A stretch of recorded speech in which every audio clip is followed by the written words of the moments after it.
About 60% of the world refugee population lives in 10 countries. And they are in the global south. They are often in the poorest parts of these countries.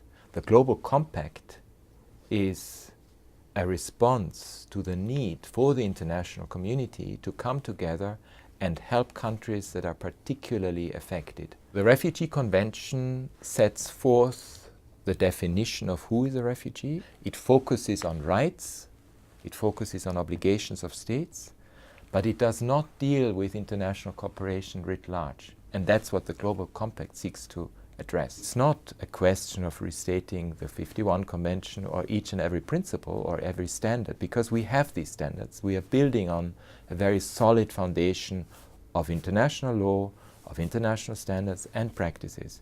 We want to go beyond what already exists and address a very specific gap, which is to define better international cooperation to share responsibilities.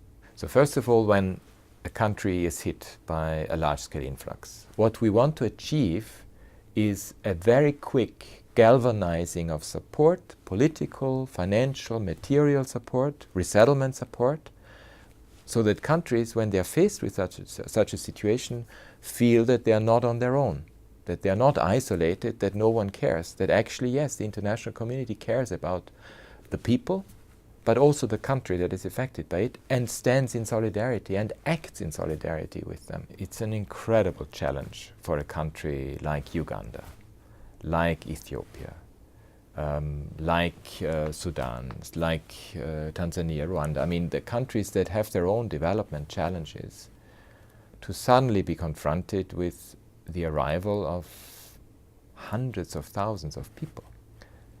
We have seen, particularly in Uganda, but also in other countries, that if they see this crisis as an opportunity and adapt their policies accordingly, that this can actually be, at the end of the day, an advantage. Meaning, if you say, okay, this is a remote part of a country, we have this influx of people,